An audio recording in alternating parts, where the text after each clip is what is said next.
6h44, le petit déjeuner politique aujourd'hui, c'est Clément Beaune, secrétaire d'État chargé des affaires européennes. Bonjour Clément Beaune. Bonjour. La tension dans les hôpitaux en région parisienne est de plus en plus forte et certains médecins s'inquiètent du tri à venir potentiellement parmi les patients. Est-ce qu'il faut s'attendre à de nouvelles mesures comme la fermeture des écoles dans les prochains jours ? Écoutez, je ne sais pas, pour être très honnête, parce que tout dépendra des chiffres du début de semaine. On sait que quand des mesures sont décidées, elles l'ont été pour les mesures renforcées. Dans 16 départements, il y a une dizaine de jours. Il faut à peu près 2 semaines pour en voir l'impact. Donc c'est au vu de ces mesures que, le cas échéant, le gouvernement, le ministre de la Santé, le président prendront ou pas des mesures. Mais je ne peux pas aujourd'hui le dire, ce serait trop tôt et ce ne serait pas responsable de spéculer. Oui. Comment vous avez pris les déclarations d'Angela Merkel ? La France est un pays à haut risque, dit-elle. Ça va avoir des conséquences, j'imagine, concrètes, cette déclaration ? Oui, ça a des conséquences. Alors, c'est pas Angela Merkel qui a fait une déclaration politique, c'est des critères scientifiques en Allemagne et c'est un système automatique en réalité. Vous avez des seuils et donc un certain nombre de pays, dont la France, pas seulement la France, mais dont la France, ont franchi un des seuils d'incidence et cela veut dire qu'on est classé en zone à haut risque. Concrètement, cela renforce les mesures aux frontières. On s'est battu, je me suis beaucoup engagé ces derniers jours pour éviter qu'on soit dans une situation de fermeture des frontières. Et je pense notamment aux travailleurs frontaliers, qui sont plusieurs dizaines de milliers chaque jour dans l'Est de la France, à aller en Allemagne, dans d'autres pays aussi, au Luxembourg par exemple, et qui ont besoin, parce que pour eux c'est pas superflu, c'est pas un luxe, d'aller bosser chaque matin, de passer une frontière qu'ils ont souvent oubliée, tellement c'est quotidien. Et donc là on a évité la fermeture. Il y aura une obligation de test 2 fois par semaine, donc c'est contraignant. Ce sont les règles, mais on les a un peu allégées pour permettre ce travail frontalier et qu'il continue. Oui, Clément Beaune, concrètement d'ailleurs, est-ce que aussi les Français peuvent encore voyager à l'étranger ? Est-ce qu'on peut venir aussi en France, puisque nous sommes maintenant un pays, entre guillemets, à haut risque ? Alors soyons très clairs, pour nos concitoyens et toute personne qui réside en France, nous déconseillons tous les voyages. On est dans une période, on le voit, vous l'avez rappelé, les chiffres sont durs, la réalité est extrêmement préoccupante. Ce n'est franchement pas le moment, sauf impératif familial ou professionnel absolu, d'aller à l'étranger pour des raisons secondaires ou touristiques. Il y a le week-end de Pâques qui arrive, il y a les vacances qui arrivent aussi pour certains, donc vous dites non ? On déconseille, y compris en Europe, de voyager, bien sûr. Pour être très clair, quand vous partez en dehors d'Europe, il faut aujourd'hui, y compris quand vous êtes ressortissant français, un motif impérieux pour quitter le territoire. Et cela est contrôlé par les compagnies aériennes à l'embarquement. Vous ne pouvez pas partir en Argentine, au Brésil, au Mexique, je ne sais où. Et en Europe, les règles sont un peu plus souples parce qu'il y a des besoins aussi plus grands. Je parlais du travail frontalier, il y a des raisons souvent plus valables de circuler, mais nous déconseillons de le faire, ce n'est pas impératif. Et je rappelle d'ailleurs que pour les départements... Vous déconseillez, mais vous ne pouvez pas l'interdire. Alors, je précise, d'abord on fait appel à la responsabilité de chacun. Il y a aussi des contraintes, type test PCR obligatoire pour voyager en Europe. Et puis, je le dis aussi parce que parfois on fantasme un peu, quand vous êtes à Paris par exemple et que vous allez à l'aéroport, si vous voulez aller à Madrid ou je ne sais pas où en Europe, vous pouvez être contrôlé, vous n'avez pas le droit de quitter la zone des 10 km pour une autre raison que les raisons les plus impérieuses. Donc il n'y a pas de possibilité, vous pouvez avoir des contrôles au péage, sur le chemin de l'aéroport, des amendes, exactement. Et donc on fait appel évidemment à la responsabilité, tout ne peut pas être contrôlé à tout instant. Il y aura des contrôles ciblés. Il y en aura davantage ce week-end. Il y en aura davantage, pour les vacances, le Premier ministre l'avait dit dès ce week-end, au péage, sur les autoroutes, bien sûr, parce qu'on ne peut pas demander à chacun d'être responsable dans un périmètre pas loin de chez soi et puis aller voyager comme ça facilement, ça c'est pas possible. Donc il y aura des contrôles et puis encore une fois on fait appel à la responsabilité de chacun. On voit que la situation est difficile, on peut prendre toutes les mesures qu'on veut, à la fin il faut que chacun ait le sens civique de la gravité de cette crise. C'est dur parce qu'on en a tous assez, mais il faut faire des efforts en termes de vie sociale, éviter ces déplacements qui sont superflus, et chacun, comme ça, contribue aussi à améliorer, si on peut, la situation progressivement. Oui, Clément Beaune, sur la question des vaccins, où en est-on vraiment ? Alors qu'Emmanuel Macron a lui-même reconnu la lenteur diesel, ce sont ses propos de l'Europe. Est-ce que l'Union européenne doit renforcer ses contrôles des exportations aujourd'hui ? Oui. Elle doit le renforcer et nous l'avons décidé. Je précise ce que fait l'Union européenne parce qu'il y a un peu de confusion. Totalement. Alors, d'abord, l'Union européenne, nous avons décidé, ce n'était pas contrainte imposée, nous avons décidé que ce serait une meilleure idée d'acheter nos vaccins ensemble. Et je pense que c'est toujours une meilleure idée, parce que qu'est-ce qui serait passé si on était allé chacun dans son coin ? Je prends l'exemple de la France, soyons très concrets. On aurait peut-être choisi un vaccin, entre guillemets, français. Bon, un laboratoire comme Sanofi, qui, je le regrette, mais sauf qu'il y en a la pas. vie, Ouais. il n'est pas disponible aujourd'hui. Ouais. Qu'est-ce qu'on dirait aux Français si on n'avait pas de vaccin du tout aujourd'hui? Je ne pense pas qu'on serait ravis d'avoir choisi un cavalier seul national. Bon. Donc le cadre européen, de ce point de vue-là, nous a aidés. Le premier vaccin qui a été disponible, il est allemand et américain. Les doses produites, aujourd'hui, elles viennent principalement, on va mobiliser progressivement des sites de production français, mais elles viennent principalement de Belgique ou des Pays-Bas. Donc si vous fermez toutes les frontières, vous faites complètement le repli national, vous n'avez tout simplement pas de dose de vaccin aujourd'hui. Sauf qu'à plusieurs, évidemment, on est parfois plus long à prendre les décisions. C'est ce qui s'est passé. Là, vous le reconnaissez, il y a eu une lenteur technocratique, je le dis très franchement, administrative. Il y a eu des difficultés, mais il faut se concentrer sur les vraies difficultés. Il y a eu peut-être des lenteurs bureaucratiques. Je ne pense pas franchement que ce soit l'essentiel du problème. Vous regardez le contrat AstraZeneca, il a été signé par l'Europe un jour avant le Royaume-Uni. Donc le problème, il n'est pas là. Le problème, il est, par exemple, sur ce vaccin-là, qu'on ne produit pas assez, et puis que, sans doute du côté britannique, l'entreprise ou d'autres autorités ont freiné les livraisons vers l'Europe. Et donc c'est là-dessus qu'on est ferme. Moi, je défends le cadre européen, mais je ne veux pas que l'Europe se fasse rouler. Donc le cadre européen, c'est pas le cadre bisounours où on dit merci à tout le monde. Bon. Et donc les contrôles des exportations, ça fait partie de cette Europe qui protège mieux. On doit le faire plus vite. On contrôle aujourd'hui toutes les exportations de doses de vaccins qui quittent l'Union européenne, toutes, depuis le début du mois de février. D'un pays vers un autre, etc. Et je précise tout de suite, il est normal que dans un certain nombre de cas, il y ait des exportations. Ça aide par exemple des pays qui n'ont pas accès au vaccin, comme en Afrique. Et puis, c'est bien, on est aujourd'hui avec les États-Unis la première zone de production des vaccins dans le monde. C'est une force d'exporter, de produire chez nous.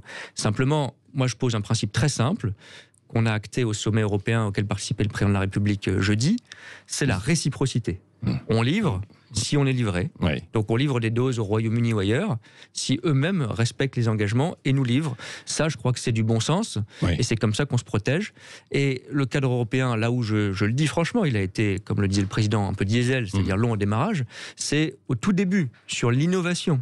Mais franchement, parce qu'on n'y a pas cru, quoi. Ouais, on n'y a pas cru, peut-être en tant qu'Européens. C'est pas l'Union européenne d'ailleurs, c'est parfois aussi, il faut s'interroger, notre culture, notre précaution d'Européens. Cette précaution, elle a des avantages. Je rappelle qu'à population égale, en France, on a 40 000 morts de moins que le Royaume-Uni dans cette crise sanitaire. C'est quand même pas rien. On va pas quand même aller sur les chiffres parce qu'on n'est pas forcément très bien placé aussi, la France. Tout ça est un drame pour tout le monde. Mais ce que je veux dire, c'est que la précaution, ça a ses avantages. Parfois, il faut le reconnaître, ça nous a un peu ralenti au tout début dans l'innovation. Et je crois qu'aucun de ces problèmes-là ne serait mieux résolu si on cassait ce cadre européen. Au contraire. Bon, les Britanniques n'ont pas joué évidemment de jeux européens qui sont dans le Brexit, quoi. Ils ont joué contre. Ils ont joué contre, je veux dire, tant mieux, ça va vite chez eux, on va pas s'en plaindre pour eux. En revanche, là où ça ne vient pas acceptable en termes de coopération, c'est quand nous on livre des doses et que eux n'en livrent pas. Donc c'est ça à quoi on met fin avec ce mécanisme de contrôle des exportations. Un mot sur le stock de 29 millions de vaccins là, qui était caché en Italie. On voit qu'il y a du trafic en fait derrière aussi. On va en récupérer, c'est ça, l'Europe et puis la France ? Oui, absolument. C'est d'ailleurs grâce à une enquête demandée par la Commission européenne qu'on a pu identifier en Italie presque 30 millions de doses, c'est pas rien. On pense que dans ces 30 millions, il y en a au moins 16 qui sont destinés au marché européen, le reste sans doute à la solidarité internationale. Et donc sur ces 16 millions de doses, il y en a un peu plus de 2 millions pour la France, c'est notre part. Et cela viendra améliorer les approvisionnements dans les prochains jours. Et pour AstraZeneca, on sait qu'il y a beaucoup de retard, il y en aura. C'est sûr, mais ça permet de limiter un petit peu les retards. Oui, Clément de Beaune, est-ce qu'on va pouvoir tenir les engagements, c'est-à-dire 30 millions à peu près de vaccinés cet été en France? Thierry Breton l'a redit hier, lui qui en est en charge au niveau européen. Et la question qui est annexe aussi, quand est-ce qu'on va commencer la vaccination avec le Johnson & Johnson? Alors oui, pour les objectifs. On a fixé, je rappelle en 2 mots, les objectifs de 10 millions de personnes vaccinées mi-avril, 20 millions un mois plus tard en mai, 30 millions en juin. 2 tiers de la population adulte. Ça, ces objectifs, on peut les tenir, on va les tenir, et on est sur la bonne trajectoire, parce que même si c'est difficile, et j'entends l'impatience, évidemment, ça accélère vraiment au niveau européen. On aura 3 millions de doses livrées rien qu'en France cette semaine. De quoi? De AstraZeneca, Pfizer? Ce sera les 3, AstraZeneca, Moderna et Pfizer, essentiellement Pfizer et AstraZeneca. C'est ça, il va y avoir une accélération pour Pfizer et Moderna. Absolument. Je rappelle aussi qu'il y a parfois des mauvaises nouvelles, mais il y a des bonnes nouvelles. Pfizer, il livre plus que prévu. On a remis des contrats par l'Europe justement avec Pfizer pour avoir plus de doses au premier trimestre. Combien de doses, on le sait déjà, on pourrait avoir de Pfizer? On sait que par exemple sur le premier trimestre, ils ont fait plus que leur engagement. Et au deuxième trimestre, on aura 200 millions de doses dans toute l'Europe, au moins de Pfizer. Donc on est sur pour donner un ordre de grandeur, on va 3 fois plus vite au deuxième trimestre, avril, mai, juin, qu'on ne sera allé au premier trimestre, janvier, février, mars. Donc il y a une vraie accélération. C'est ça qui permettra de tenir les objectifs 10, 20 et 30 millions. Et Johnson & Johnson, il a été autorisé par l'agence européenne il y a quelques semaines et il commencera à être livré à partir du mois d'avril en Europe. Oui, donc dans quelques jours, quoi. Une fois vacciné, alors viendra aussi peut-être le temps du pass sanitaire. Ça, il va voir le jour mi-juin. C'est cela? Oui, c'est l'objectif. C'est l'équivalent d'un passeport. Alors, je précise, parce que le mot sanitaire est très important. C'est pas vaccinal, au sens où vous n'aurez pas, d'abord, évidemment, d'obligation d'être vacciné, et vous n'aurez même pas l'obligation de présenter une preuve de vaccin. Ce que je veux dire par là, c'est que, par exemple, les jeunes, même si on accélère et qu'on va vacciner beaucoup de monde, on n'aura pas vacciné, par exemple, les gens de 18 ans à l'horizon de juin. Bon, on ne va pas leur dire, écoutez, vos parents, vos grands-parents, ils peuvent se promener, partir en vacances en Europe. Vous, désolé, vous avez déjà vécu une année difficile, mais vous ne pouvez pas du tout bouger pour les études ou pour des vacances. Bon, c'est légitime. Donc, on pourra montrer sur cette petite application européenne, c'est une app, on pourra montrer soit qu'on est vacciné, soit qu'on a fait un test négatif, soit qu'on a déjà eu le Covid et qu'on est immunisé.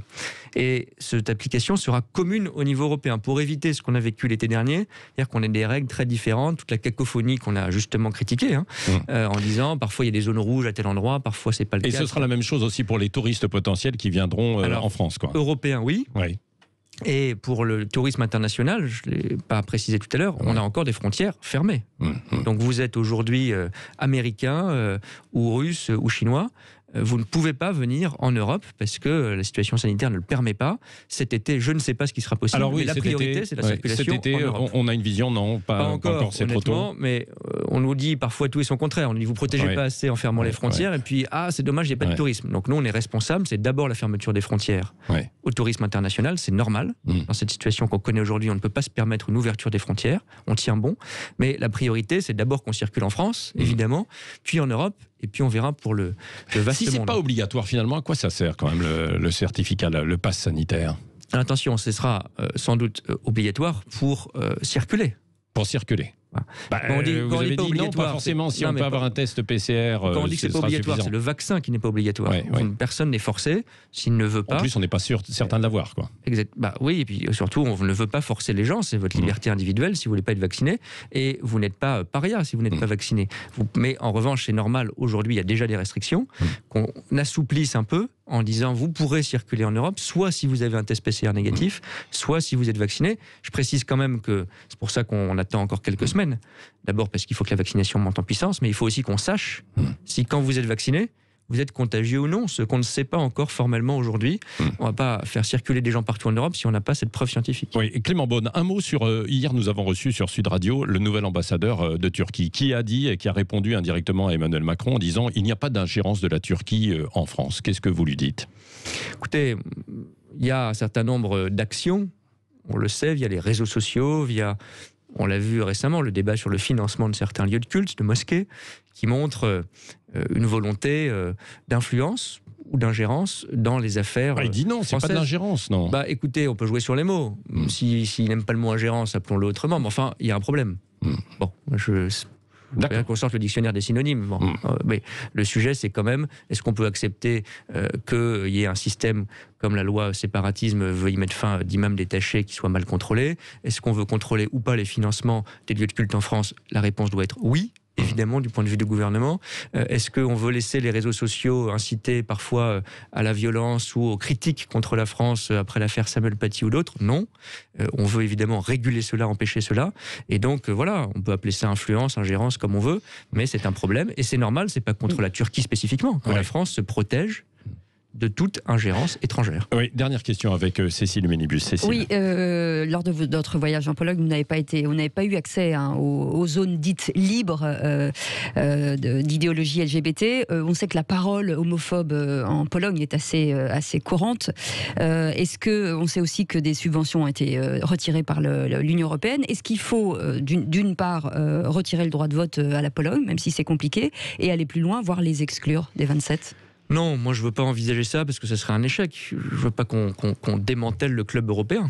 En revanche, je ne veux pas qu'on soit silencieux sur ce qui se passe. Et moi je crois que, à commencer d'ailleurs en Pologne, il y a des gens qui se mobilisent contre l'homophobie, contre le recul des droits des femmes, qui est tout aussi attaqué sur l'avortement, notamment en Pologne et parfois ailleurs. Et donc moi je ne veux pas qu'on dise on n'a plus rien à faire ensemble. Je veux qu'on reste ensemble dans l'Europe, mais qu'on défende nos valeurs. Et d'ailleurs, je passe un message. Moi, je parle aussi de ces questions parce que ça peut arriver partout. Moi, je ne dis pas c'est un pays qui recule et c'est une fatalité. D'abord, il y a des gens, encore une fois, qui se mobilisent pour l'éviter sur place en Pologne, très courageusement.